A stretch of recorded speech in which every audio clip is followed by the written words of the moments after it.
So welcome everybody to the 80th year of the Portsmouth Historical Society. I'm Ann Burns, the current president.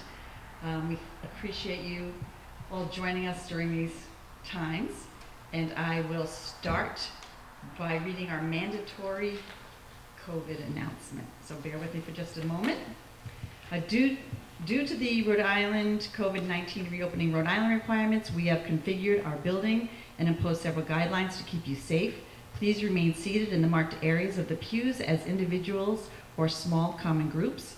We recommend you wear your mask throughout the event and require you to wear it anytime you are not seated. Please maintain social distancing whenever possible. Please let us know if you feel sick or have any flu-like symptoms. If so, please leave the building immediately and contact the Rhode Island Department of Health. The sanitizing station is at the entrance in the front of the hall. Thank you.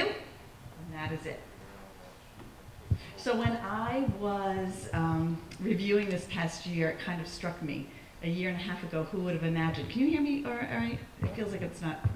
A year and a half ago, we selected as our theme for the 2020 seasonal display, a tumultuous decade, 100 years ago, the 1920s. Who would have known what 2020 would have brought then?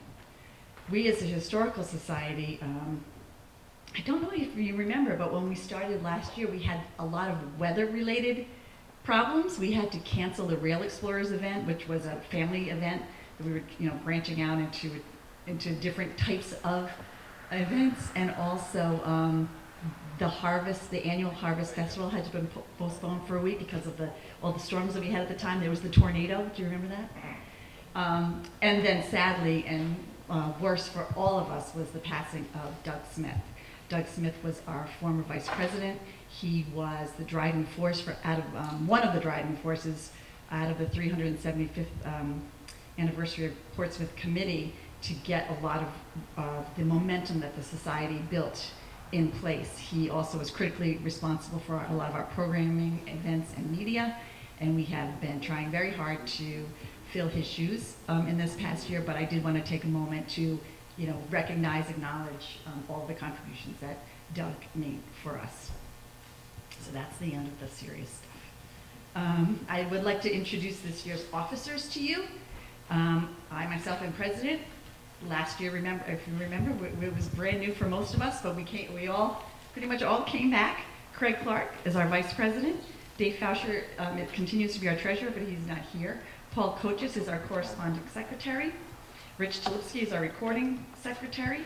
Nancy Crawford is our curator. She's also not able to attend.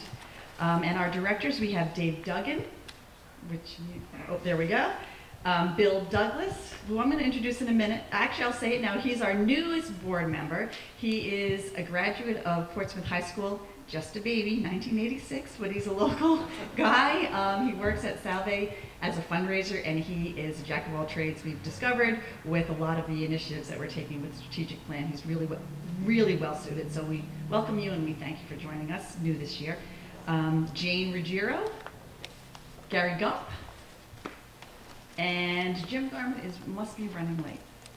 And we always like to acknowledge Herb Hall, who was past president, who's president emeritus for many years in the past. He's pretty famous around here.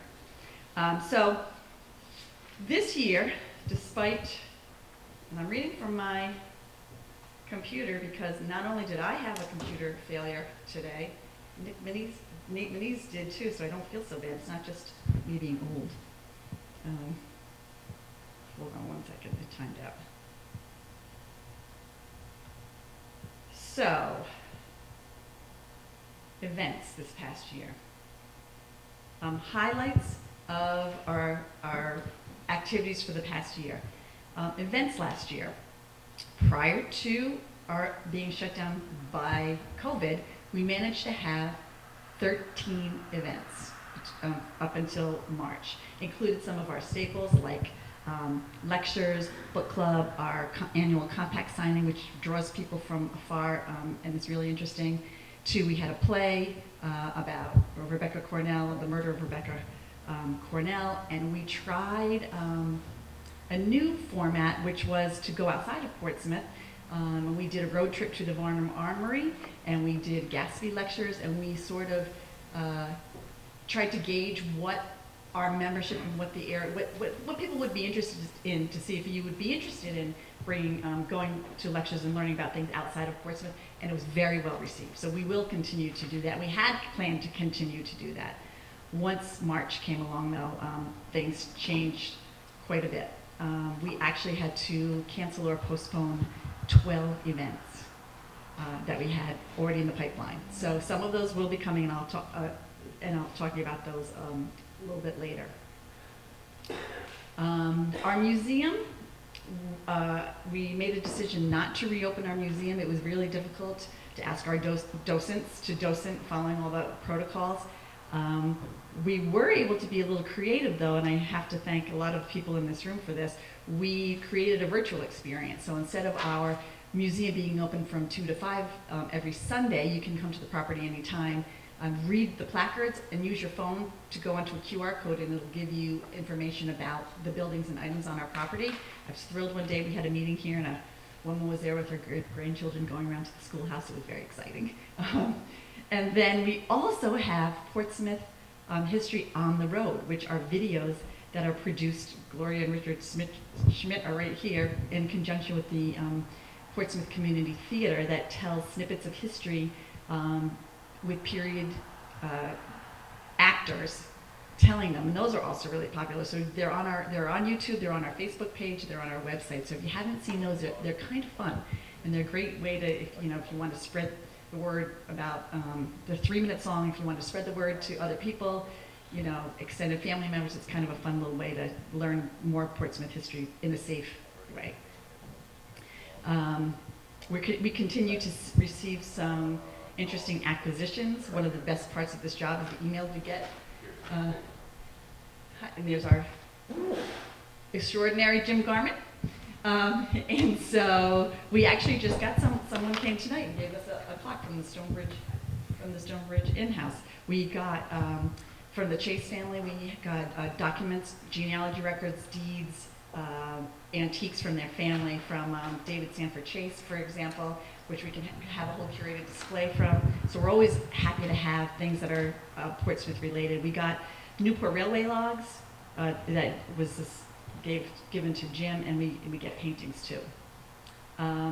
We also have a brand new podium donated by Jim Garman.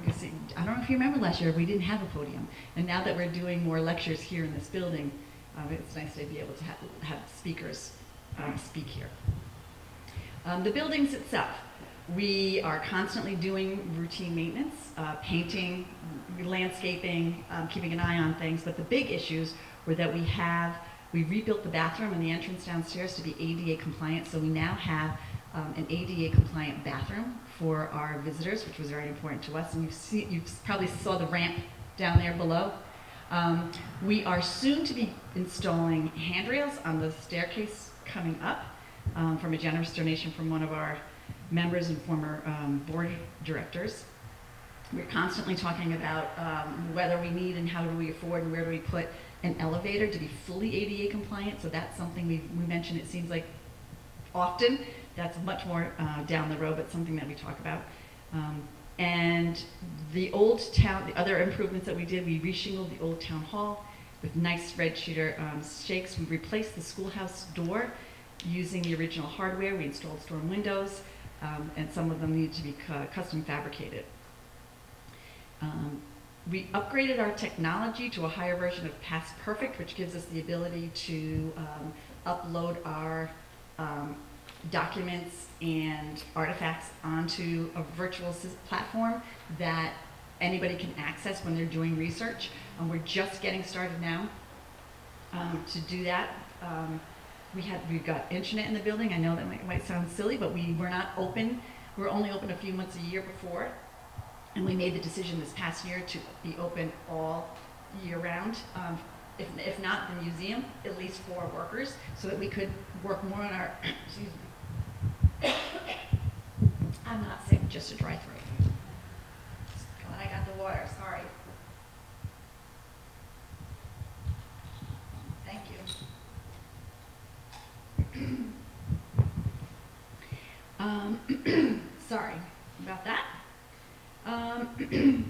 We paid for a lot of this through dues, sorry, membership dues, which since our big push in 2015 when we got a lot of, like hundreds of new members, we've stayed fairly consistent between 450 and 480 members, households, corporate individuals over the years, and you'll be hearing more.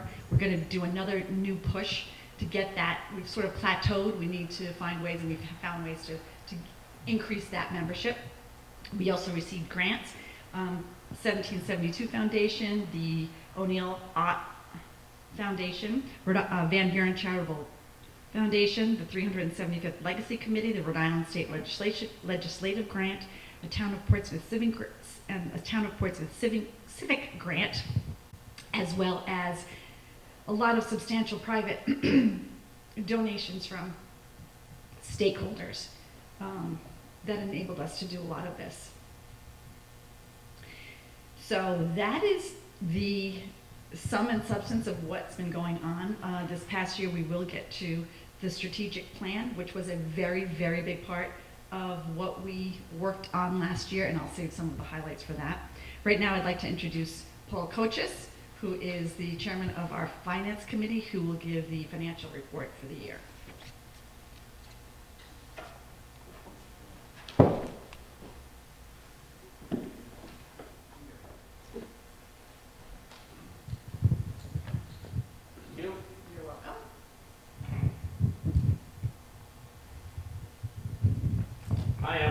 I am standing in for Dave Fauscher, our outstanding treasurer, who can't be here tonight. Despite the pandemic, the state of the Society's finances is good. For the fiscal year June 1, 19 to May 31st, 20, total revenues were a little over $26,000 and total expenditures $17,480. So we had an operating surplus.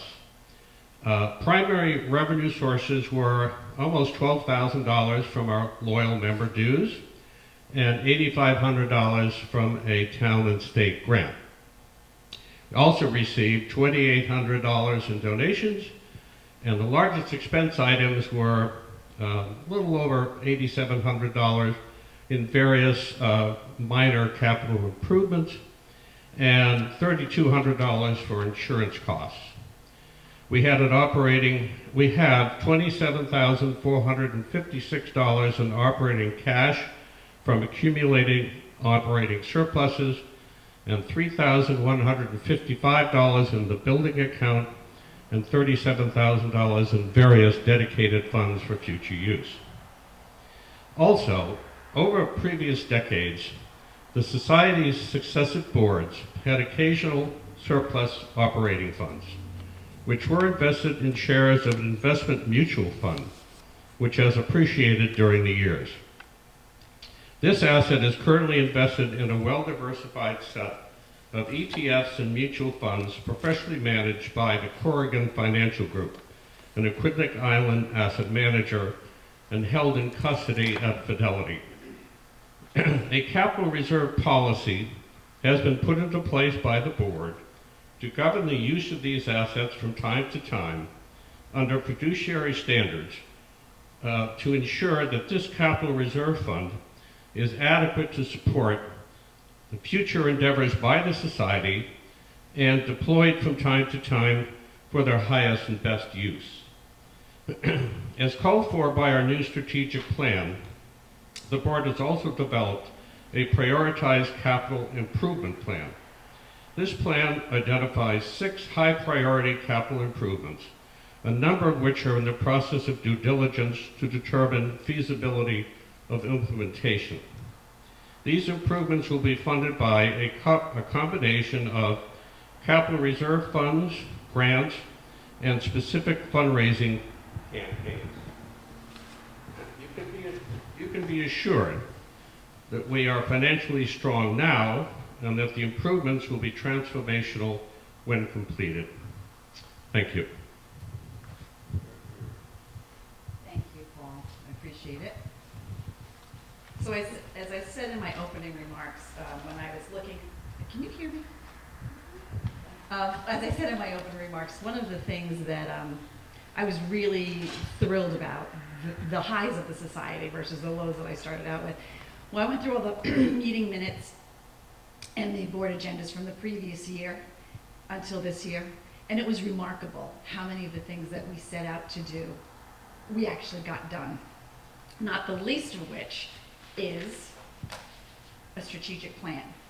We had talked about doing it for several years, and we knew that it would be important not just to guide us into the future, but to help us get grants going forward for some of the very ambitious projects that we'd like to do. So this is what it looks like in hard copy. It is on our website, so you can read it, and I just want to summarize it. It took us about 10 months. We worked throughout the winter. We continued on Zoom meetings.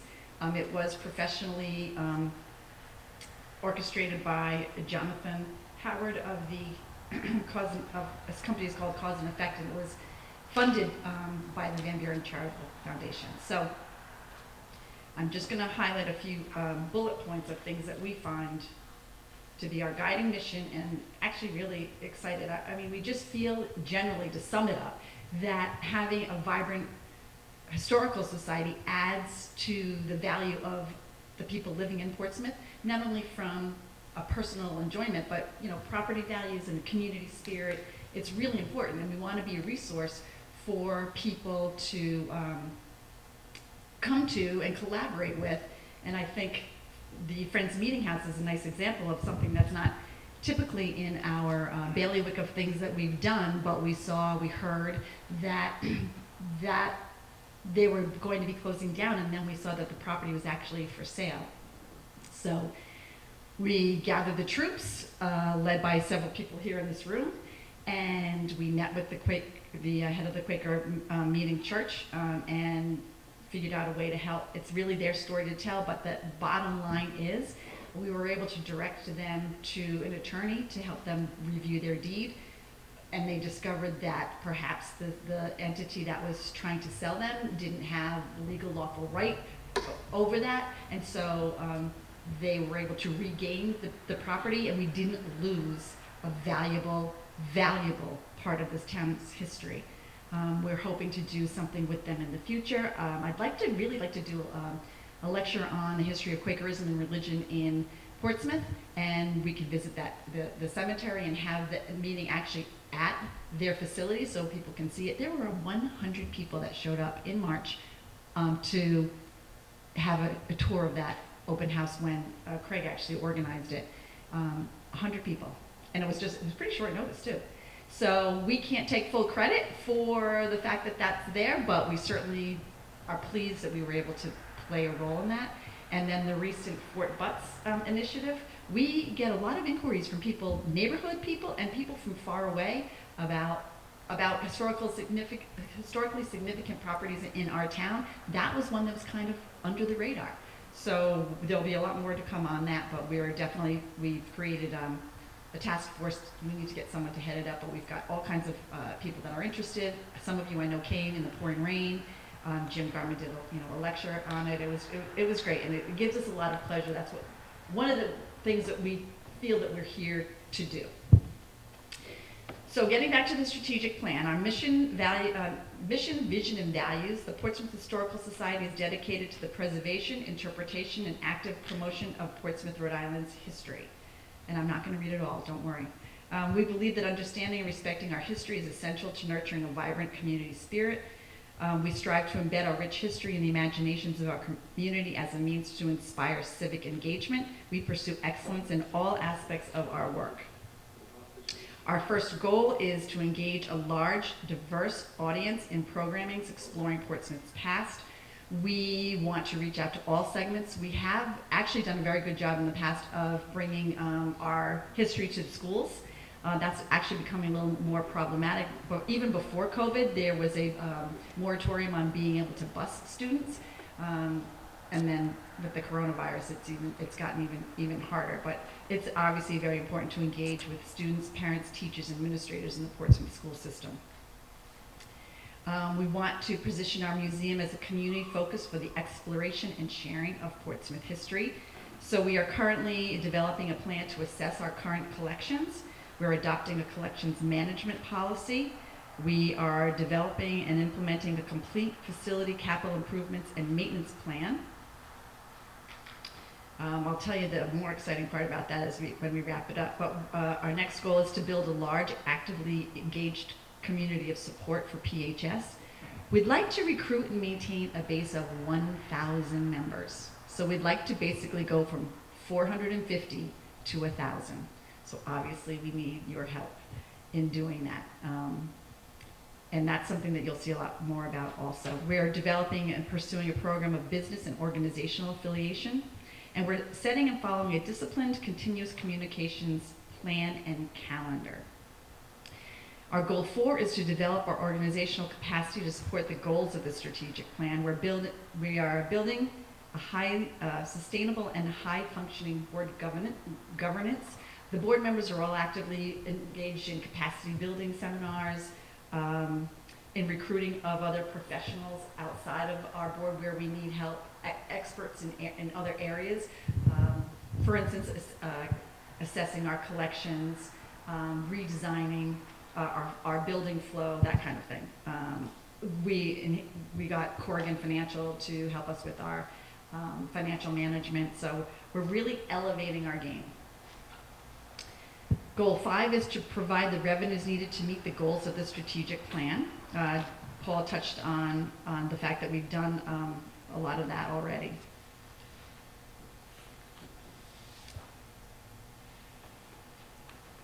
So one of the things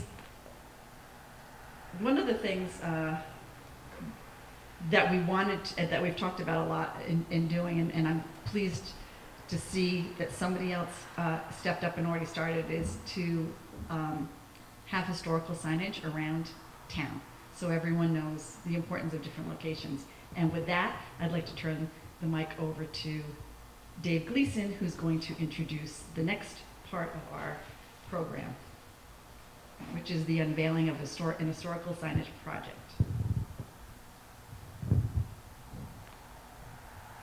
Thank you, everyone. The glasses are clear now, I can see them. Nathan, come on up. I have truly the honor and pleasure of working with Nathan Manise. How do you say this? An energetic young fellow.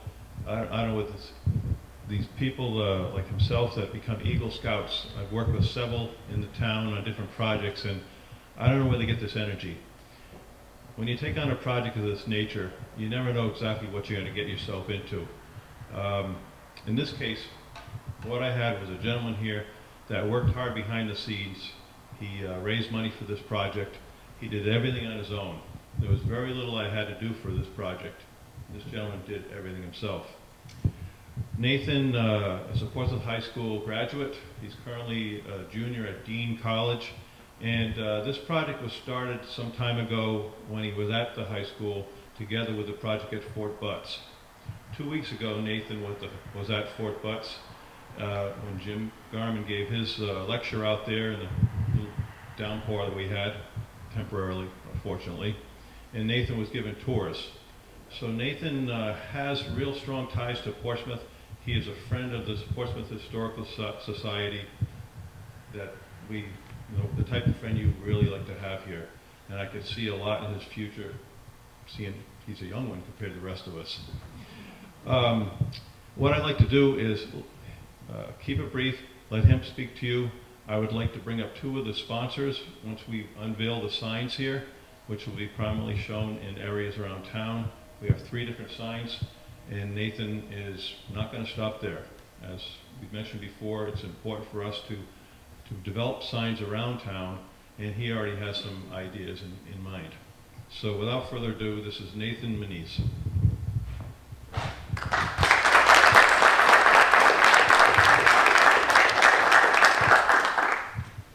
Alright, thank you everybody for coming out tonight.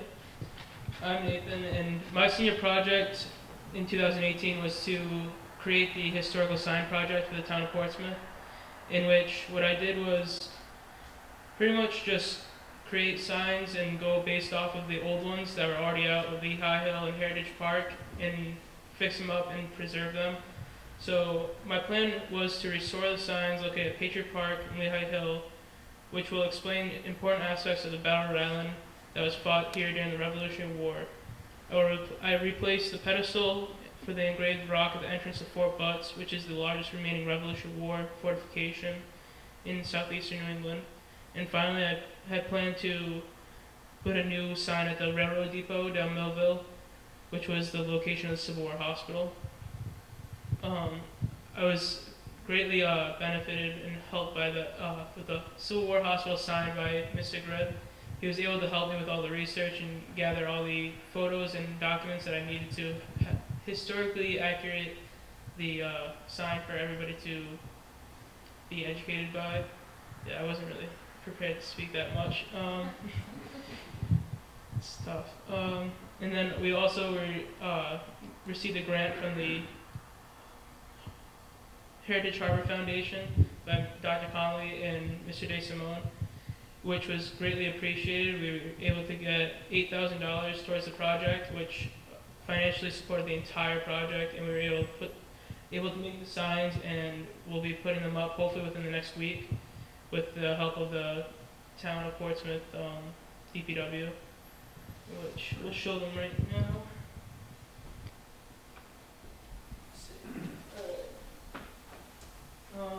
Over there we have the Battle of Rhode Island. Battle of Rhode Island sign. We actually have two Battle of Rhode Island signs. There's one for Lehigh Hill and then one for Heritage Park, which is above the compact station. So what the difference is with those two signs is they both have a different location marker, so you can see where you are in comparison to the map. And then we also have the Garden of New England sign, which is at Lehigh Hill. This is up where the Carnegie Tower area is, or the Aquinic Tower, is it now? And then, which describes the Native American history and the history of the area where the battlefield was. And then lastly, we have the Civil War hospital sign, which was pretty much all the research was gathered by Mr. Gribb and all the photos that he had. And this will be located at the railroad depot down Millville, where Rail Explorers is. And this one will be put in next week with the help of the DPW. I just want to add one thing. Add one thing that we were thrown for a curveball with the COVID. We were proofreading these in December of 2019, ready to show them in the spring. They were delivered here in February, so they've been sitting downstairs waiting for tonight. Unfortunately, we had other ideas on how we were going to display them, but for the time being, this works very well. So if we could have Patrick, if you could come up, if you want to say a couple words to Mr. DeSimone. We certainly appreciate all you've done in working with Nathan.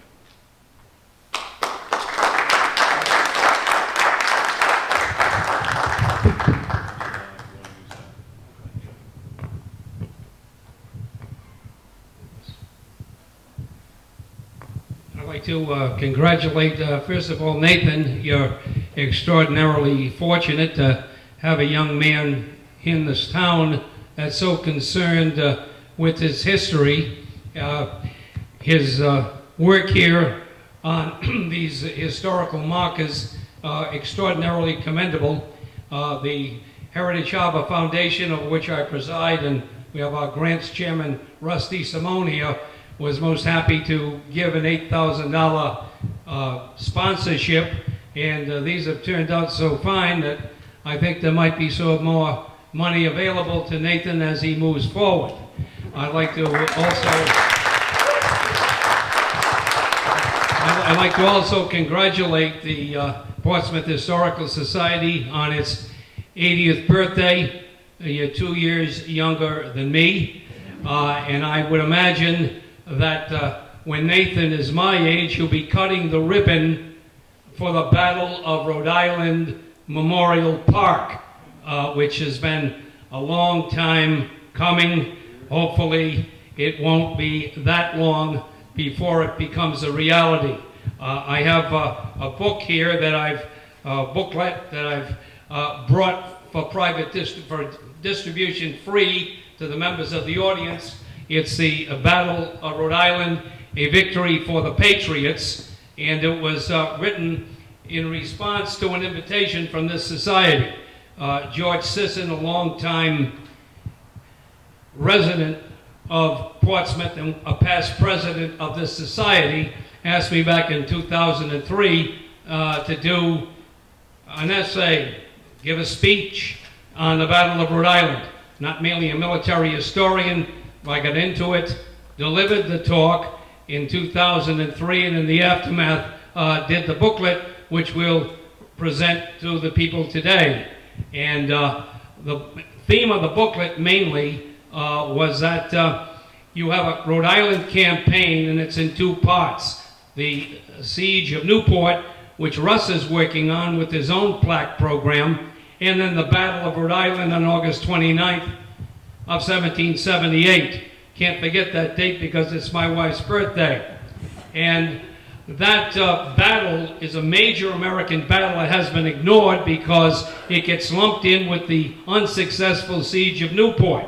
And if you just isolate on the battle, it was a clear American victory. It was the American Dunkirk that allowed Sullivan's army of over 4,000 men to escape the island without incident. If it had been overrun and captured, it would have been a major defeat for colonial forces. And I regard as historian laureate that site on Butts Hill as the second most important historical site in all of Rhode Island. The only site more significant is on the fringe of downtown Providence is the Roger Williams National Memorial, on which where Providence was founded. And so that I hope that under Nathan's leadership and inspiration and the leadership of the Portsmouth Historical Society, that somehow you'll prevail upon the town to do something with the land it owns and develop that site.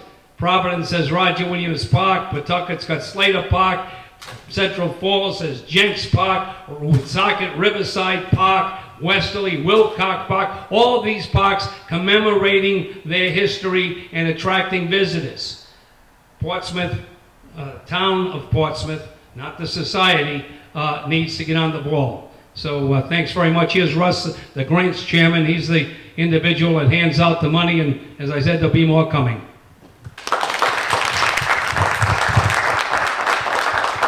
Well, I wasn't planning to speak, and I'll keep it short. I'm going to recommend that you take Nathan and clone him and send him to these 38 other towns and cities, because what he's done is truly remarkable. You have a great past president and town historian. You have a future town historian, I believe, in Nathan, and I expect great things from him. There's many more places that can be celebrated in the town of Portsmouth and across Quinnipiac Island and throughout the state. And we're taking action, we're giving grants.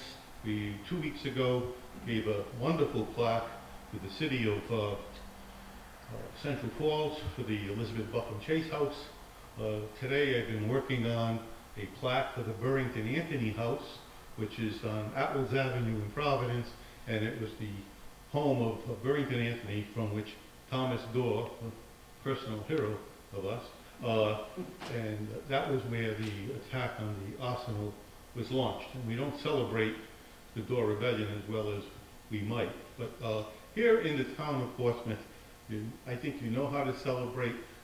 You got somebody who knows how to promote it, and you got a couple of fellows here that will help you meet your goal. So, thank you.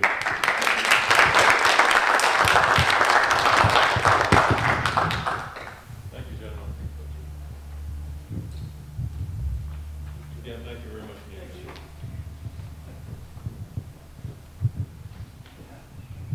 Well, how exciting is all of that? I feel like this is exactly why we are all here. And Rusty Simone, I want you to come and do a lecture for us on the Dorr Rebellion. Would you do that soon? Thank you. So congratulations, where's Nathan, to you and to your team. These will be on display for you to come and look at. They're awesome. There will be more forthcoming, obviously, but it's a very exciting time here in Portsmouth on a lot of levels. I hope that this enthusiasm is contagious, and it certainly makes me feel really happy. So, on to the exciting stuff, which is history and our current initiatives. We do have some events coming up. We have a lecture on the 24th on what Portsmouth looked like in the 1920s, 100 years ago. Well, it's rich with images that Jim will be doing, and we had a very large suffragist celebration planned for the summertime, which we couldn't do, but we are going to celebrate our suffragists. Gloria Schmidt here is another look. We have a lot of historians in this room right now. It's pretty exciting because that's really what we all love. And that is going to be on October 14th, yep, in the evening here at 6:30, and she has actually researched the important women in Portsmouth. We all know about Julia Ward Howe. She's celebrated, but there are a lot more, so we hope you will come to that. And we have the ever-popular historical book clubs, which Ann Wagner is doing the next one. It will be on October 5th, a Monday night, and it is the celebration of the landing of, I don't know if you call it a celebration, but it's a commemoration of the 400th year landing of the Mayflower, so we are doing the book, The Mayflower, on that. Some of the things that we alluded to before that we're pretty excited about, that I'm going to share with you, which is our future initiatives. These are things that we have very much in the planning and investigating and the bid stages. One of the things that we want to be able to do is bring the story of Portsmouth more clearly, vividly, vibrantly to everyone here. It's and to all of our visitors. We have grown over the years with our artifacts being donated basically by whatever people give us, and now we're taking it more, and that's been wonderful. But we're sort of filled to the rafters. And one of the things that we're doing, that we're hoping to do, is redesign the museum. So when you come in downstairs, we're going to have storyboards that tell definitive, special stories about the beginning of Portsmouth history, with the founding, with the Portsmouth Compact, which we don't have a lot of artifacts for, but we'll have storyboards for. And think high priority storylines like the Battle of Rhode Island, Portsmouth as a farming community, things of that nature. We have a shortage of storage here. We're looking at our town hall. We have an architect that is already that is drawing up plans right now to close off the back to make it for archives and for storage. Really beautiful, and we're going to be moving everything around, taking some items that we really have a lot of duplicates of, offering them for sale or to give away. So look for like a yard sale, and if you're thinking of ways that you can help, we definitely will need some more bodies. So look for that in the newsletter as we move things out. And lastly, I want to just thank all of our. Oh no, wait, Jim Garman, I forgot. Jim Garman had a few words he wanted to say. I knew I was forgetting something.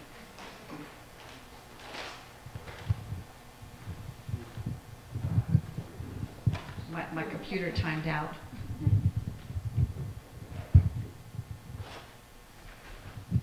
And don't forget the bell tower. Did you mention the bell tower?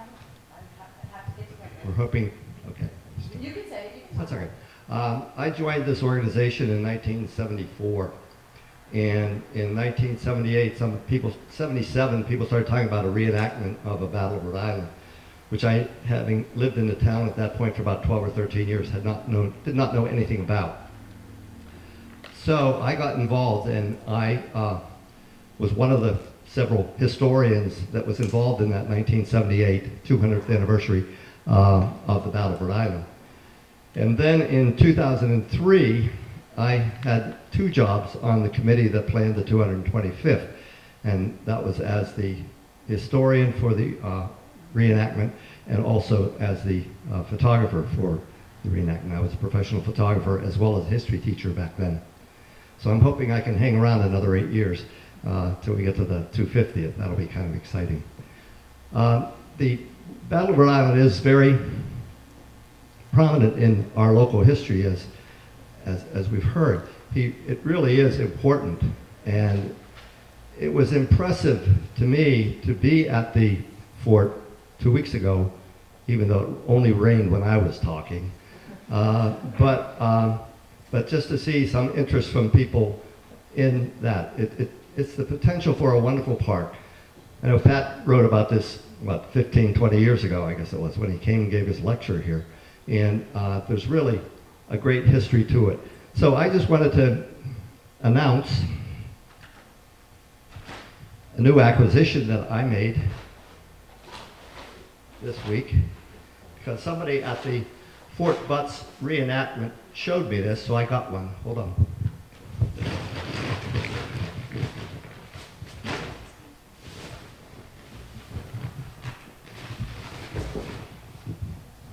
It's time to put away Scrabble and put away Monopoly and play the Battle of Rhode Island.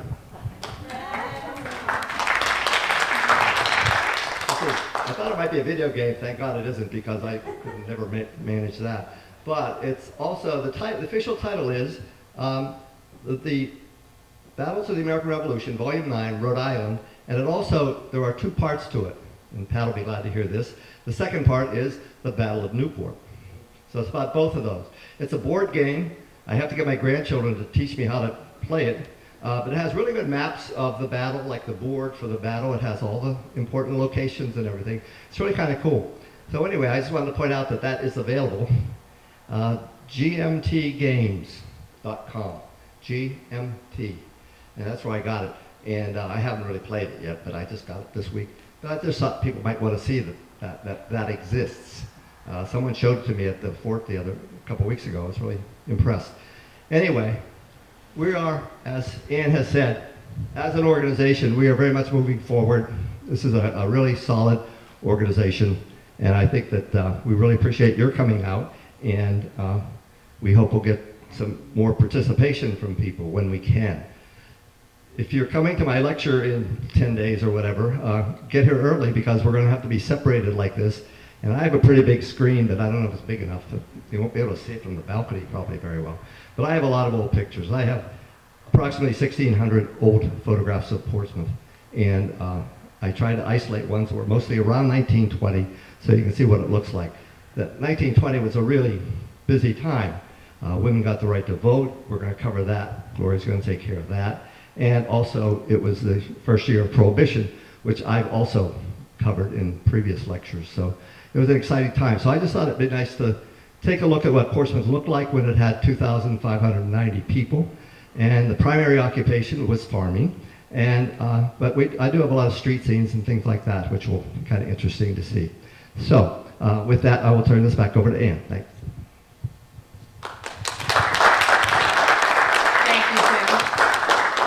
He said he had a surprise product for us, and now we know what that surprise is. We do. We had some Portsmouth Monopoly games. They are little. We had to get rid of a lot of them. They got a little musty. If you want one, they're downstairs. So as Jim mentioned, he had a 40-year quest to get an image of what this building looked like when it had a bell tower on it. And through the magic of Facebook, I made a comment on our Facebook page, and within minutes, somebody named Christopher Scott Martin said, I have one of those, and he sent it to us. It was very blurry, but we were able to blow it up. Jim is spearheading that. We already have the designs made. We're looking for a bell, and then we'll be looking for funding. But it's pretty exciting to know that this building, many people ride by this building and don't even know what is here and that this church exists.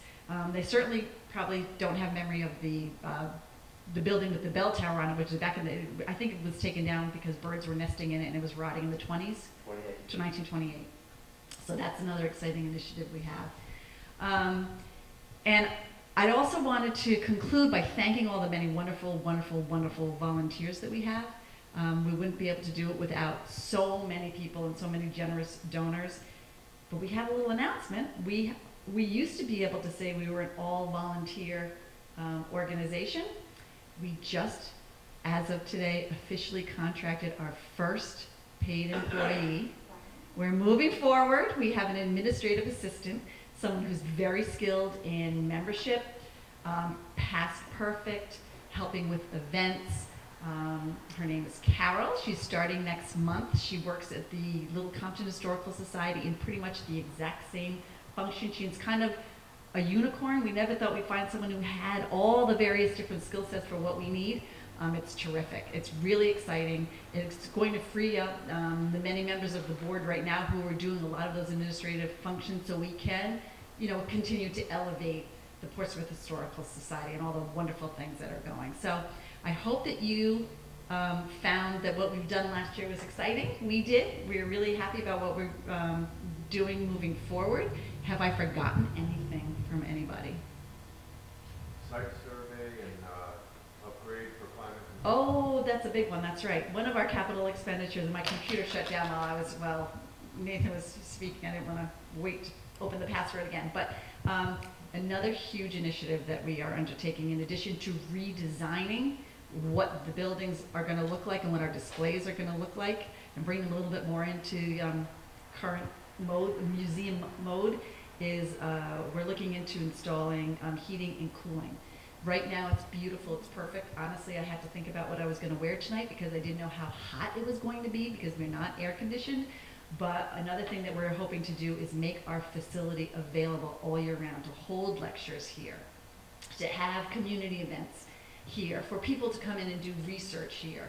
We're moving to get a lot of our research, we have a library in the back, to get it digitized and available on Past Perfect, and to be more open to the community. Of course, parking is going to continue to be a problem, so we have to work on that. But it's a very big undertaking. It's certainly very exciting and a long time coming.